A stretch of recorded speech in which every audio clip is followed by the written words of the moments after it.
Hi, welcome back to my channel, Beautiful Minutia. If you're new here, my name is Tiffany, and today I am doing my September reading wrap-up. So I'm going to be honest with you.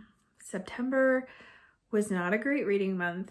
First, in the fact that there were a lot of things that I read this month that I just genuinely didn't enjoy that much. But in addition to that, I just was really slumpy and didn't feel like reading all that much. Part of that is because I've really been enjoying some video games on the Nintendo Switch, and so I've invested a little bit more time in that than I have in reading.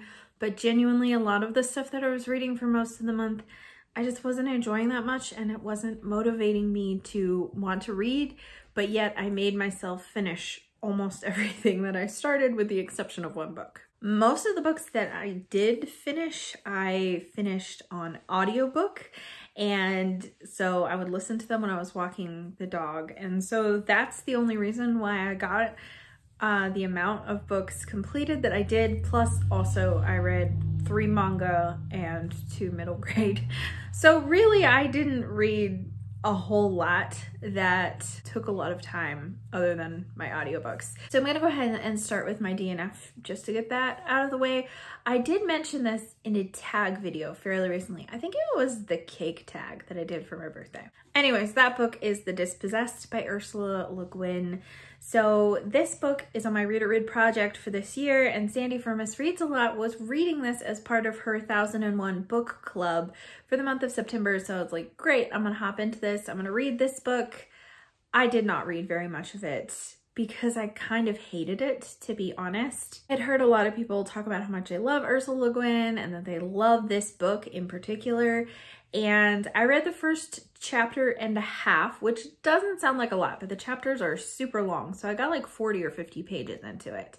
And I just felt like it was very dragging, and I really wasn't enjoying it. But then there was weird sexual things in there that were just completely distracting to me.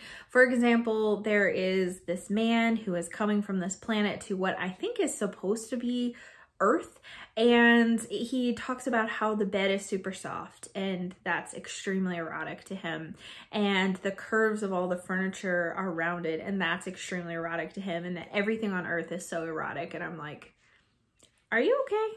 In addition, I could kind of tell where the message of this was going, and it was already super heavy-handed and preachy, which I have experienced that in another Ursula Le Guin book that I've read, although that one was a lot less heavy-handed, maybe because it was a middle grade.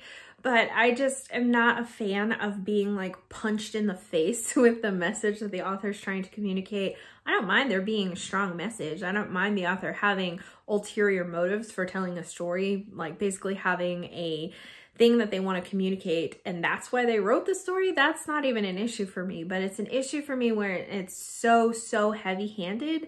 I like a little bit more subtlety, because otherwise I feel like the author is implying that I'm an idiot and I couldn't have figured this out through subtler means. Anyways, I DNF'd this super quick, and will probably never pick up anything by her again, because I've only read this and then The Wizard of Earthsea, and I didn't enjoy either of them. So I think I'm done with Ursula Le Guin, which is really unfortunate, because I've heard a lot of people say that she's their favorite author. So I don't know. I think she's just not for me. So I think I'm going to go in ascending start order. So that was my DNF. I have a couple of 3 stars. The first of which is The School for Good and Evil by Solman Chenani. I'm so bad at pronouncing names, you guys. I'm so sorry. Anyways, so I buddy read this with my friend Jessica, and we have read quite a few things together over the course of the last year or so. So I was really looking forward to buddy reading with her again. This is a middle grade, and it's very fantasy, fairy tale, school kind of setting, which is totally my jam. So I was really looking forward to reading this one, and I enjoyed a lot of it. So basically there's these 2 girls that you can see on the cover. Sophie is a girl who is always trying to do good works and be good, but she's really not very nice. And then Agatha is kind of the weird girl that everyone accuses of being a witch, and every 4 years these children are taken from this village and brought to these schools, which are the School for Good and Evil. So one girl, or one child, it's not necessarily a girl, one child is given to the School for Good and one for the School for Evil. And basically then they're trained up, and at the end of their 4 years, they are then put into fairy tales. So there is tons of really fun fairy tale references in here. Once the girls get to the school, they're able to see like all these kids that they knew who ended up being in fairy tales, which is just kind of a really fun thing. But anyways, Sophie, who looks like the princess, gets sent to the School for Evil, and Agatha, who looks like a witch, is sent for the School for Good. And so their roles are subverted, and they both think that there's a mistake and that they're in the wrong place. So they're trying to get things straightened out. Agatha just wants to go home, and Sophie just wants to be a princess. I really enjoyed like the classes that they had were really, really funny. So for example, for the heroes, one of the classes for the girls is beautification, and the class for the villain is uglification.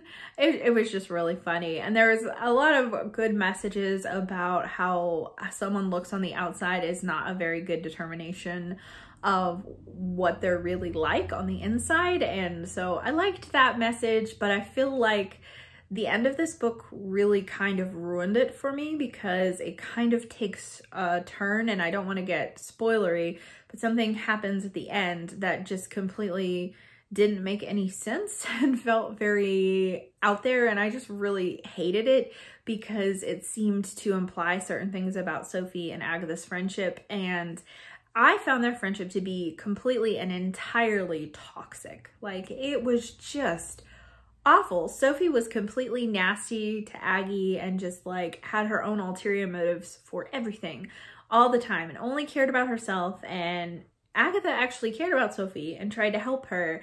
And Sophie just basically used Aggie like a doormat and was just nasty. And it was just like, I don't know, it was a very codependent, toxic friendship, but it was hailed as like this great friendship. And I'm like, it's not though. This is really telling kids to shoot for the bottom of the barrel when it comes to friendships, and the same with like a romantic relationship that's taking place as well. I also think this book would have been better as a YA. These kids are supposed to be 12 years old, and there's a point where a character is trying to like dress seductively, and they describe outfit after outfit after outfit that she wears, and I'm kind of alarmed that this adult man wrote about the clothes and described the body of a 12-year-old. I think that that seems really kind of creepy. I guess technically it could have been considered creepy if she was a teenager, but it would have seemed a little bit better than a 12-year-old. And there's like there's some things that happen in here that I'm like, I would not give this to my middle grade aged child who is 10 and firmly in the middle of the middle grade age. So the ending and those elements really brought it down for me. I think it would have been better as a YA, and I think that the ending was terrible. Next up was the other book that I finished on the last day of the month, and it was unfortunately also 3 stars, Vanity Fair by William Makepeace Thackeray. I decided to read this book this month because I had 3 different classics and I did a chapter of each of them at the beginning of the month, and I decided that this was the one that I was going to read because I really enjoyed the first chapter of it. It's about 2 girls who are leaving boarding school. One is Becky Sharp, who is just a very like low-level girl in society, and she wants to climb her way up. She wants to be somebody, and she's totally okay with faking her way through it and manipulating people around her to get what she wants. And the other girl is Amelia, who is just kind of like this sweet, not very strong of a personality person in this book. And so the beginning of it was interesting. I was watching Becky's climb and the way she was kind of getting people around her to do what she wanted, to try to get where she wanted in society. But it just got incredibly repetitive. Like, this book is really big, and actually this edition has less pages, I think because this book itself is actually large, but this edition has about 700 pages. But when you look on Goodreads, I think it's like 800 pages or more, and I just found it to be completely repetitive. Like, over and over and over again, we watch Becky try to get what she wants, and then people figure out what she's trying to do and they edge away from her, and she falls into disgrace, and then she does it again, and then she does it again, and then she does it again. And And it just felt very like repetitive, very anticlimactic, and I found myself really bored for most of it, which is unfortunate because the beginning of it was really funny. It's supposed to be a satire talking about society, making commentary on those things, and I just found it to be incredibly repetitive. And I keep saying the word repetitive because it communicates how repetitive this book was. I'm really disappointed because I really thought I was gonna love it from the beginning, and it just didn't turn out that way. I did end up listening to it almost entirely on audio, and I found this audiobook and this guy has like the perfect snooty British accent, which just makes that element of it that much more hilarious. But I also found Thackeray's treatment of women to be less than wonderful, which I'm kind of used to when reading Victorian classics because a lot of them have some form of misogyny in them. But it seemed like he was saying every single woman is either conniving and nasty or they're just like sweet wholehearted fools, and there's no in between. That's every woman. And maybe that's part of the satire and I'm just not picking up on the nuances of that, but I was just kind of like, okay, I get it, you don't respect women, got it, can we move on? Anyways, so there are elements to it that I did like, but I really can't see myself rereading this, but in the same respect, I don't want to get rid of it because look how pretty this book is. It looks so nice on my shelf. Okay, the next book that I finished, I enjoyed quite a bit. That's Legacy by Shannon Messenger. This is book 8 in the Keeper of the Lost City series. I had read like the first 7 books from I think October of 2020 to like August of 2021, and then for some reason I just stopped and didn't read book 8. So I finally did it. I finally read it. I really enjoyed it. Anyways, not too much to say about this honestly because it is the 8th book in a series. But overall, I really enjoyed it. I really liked the plot. I am kind of like over the angst and the love triangle-y part of the story, which has kind of been going on for a long time. And there's a lot of relationship, like boyfriend drama that kind of like escalates in this book. But to be fair, at the time of this book, Sophie, the main character, is supposed to be like 15 or 16. So even though it's a middle grade, she is older. And so I feel like the series is kind of aging with her a bit. It does still feel kind of childish and middle grade-y, but in the same respect, there are elements that are coming in that are making it feel a little bit more like a YA, but that kind of reminds me of like Harry Potter, how kids kind of grew with that series. So maybe that's what the author's going for. I'm not really sure. Okay, the last books that I have here, I'm pretty sure I all rated them 5 stars, but I can't remember. So in manga, I read the 3 more volumes of Spy Family. I read volumes 4, 5, and 6.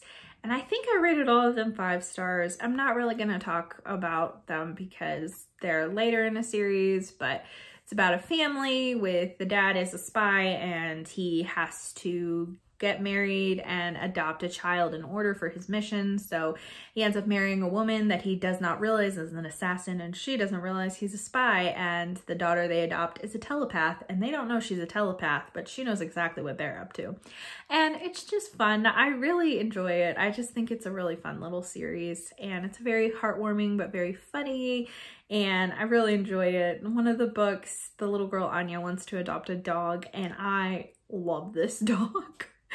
Oh my gosh, I love the dog and I love her interactions with the dog. That's probably like my favorite one yet, is the one that involves them getting the dog. And the last book that I'm going to talk about, but is one that I finished earlier in the month, is Before the Coffee Gets Cold, and I don't remember who wrote it, and it was an audiobook. So I'll have the picture up here with the author, although most of you have probably already heard about this book because it is certainly like a booktube, book talk, bookstagram darling right now. This book is really, really interesting and was not at all what I expected. This is translated from Japanese, so it takes place in Japan.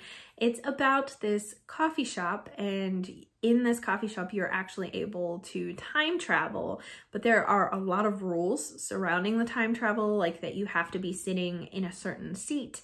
You can't leave that seat, and you have to come back before the coffee gets cold. And so there's a lot of things that are surrounding it, but it was just very interesting. I kind of thought it was going to be a little bit more plot driven, but instead this is like an incredibly relational story, which was not at all what I was expecting. And I actually loved that about it so much.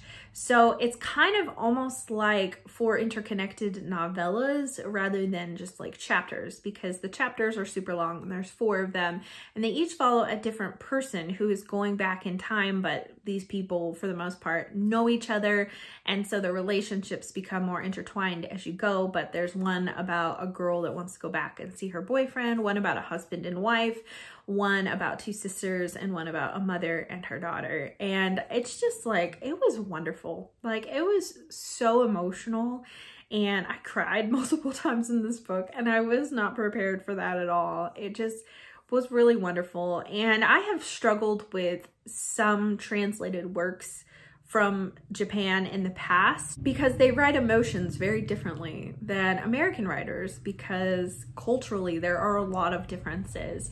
And so sometimes I have struggled and to feel the emotion in translated books, but I think that the more that I have read them, the more I understand where they're coming from, the more I'm understanding the culture. And so I think that that helps me to invest that much more in the relationships and in the emotions in this story, because it made me really emotional. In fact, I'm pretty sure that this was my favorite book of the month. I really enjoyed it. And a lot of times I'm kind of nervous going into reading books that are super popular and lots of people like, because 95% of the time I am let down by it. And I think I have like really high expectations going in. So I'm really glad that I read this one. There is a sequel, and I've heard from Penny at Cat Lady Book Nook that the sequel is not as good as the first one. So I don't know if I'll give the sequel a try at any point, but this could stand on its own. I don't think it has to have a sequel. I think that they were able to come up with more time traveling scenarios, and so it worked for that reason to do a sequel, but I don't think a sequel is necessary. It's not like this big open-ended cliffhanger ending where you feel like you need to read more. So I think I'm probably fine with just stopping at this book and not like ruining the experience by reading a book that's really disappointing, because this was just a lovely experience through and through. Well, those are the books that I read in September. So far already, October is off to a better start than all of September, so I'm really glad about that. I guess it's okay to have slumpy months where you're not really enjoying a lot of what you're reading, or you don't feel like reading all that much, but hopefully October will be better. It's already shaping up to be a much better month, because October is totally my jam. I'd love to hear from you in the comments down below. If you've read any of the books that I read, what are your thoughts? Maybe you liked them better than I did. Maybe you didn't like them as much as I did for like the 2 books that I actually really enjoyed. And I would love for you to tell me what your favorite book was in the month of September. Thank you so much for watching. If you like this video, please hit like and also subscribe so you can continue to see more bookish content from me, and I will see you again next time.